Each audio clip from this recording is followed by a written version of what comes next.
Hi guys, welcome back to Tech Trick Tutorial. Today we're going to talk about how to add shapes in Figma. It's a step-by-step guide to follow easily, so don't forget to hit the like and subscribe button. Let's dive right in. Now before we get started, if you're searching for a cutting-edge design and collaboration software, click the link in the description below to sign up and get started with Figma today.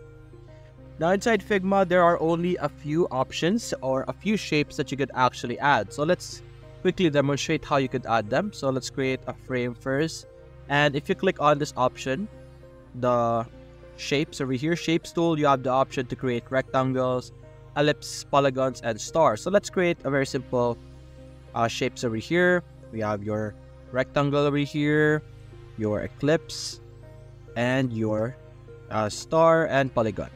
Now you might think that this is just the simple designs or simple shapes, but you could actually freeform them by double clicking on them, and you could actually move them around and make it customizable. As you can see here, you could easily create other shapes using double click, and you will be able to modify the shape of your design.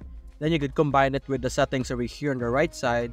You could make a part curvy, something like that, or you could make the entire thing curve as well, like the corner radius over here. And you can do this on all shapes. So we have this one, you could freeform it. Then for the circle, you could do the same thing. As you can see, you could click on the sides. As you can see, you could easily modify how it would look like, and the way you modify and morph it around will change the shape. Of course, you could do this on the star as well.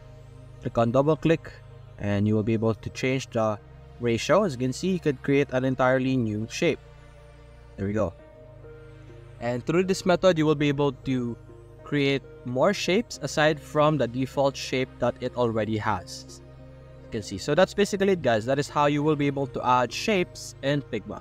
If you enjoyed this video, leave a like and subscribe. Thanks for watching.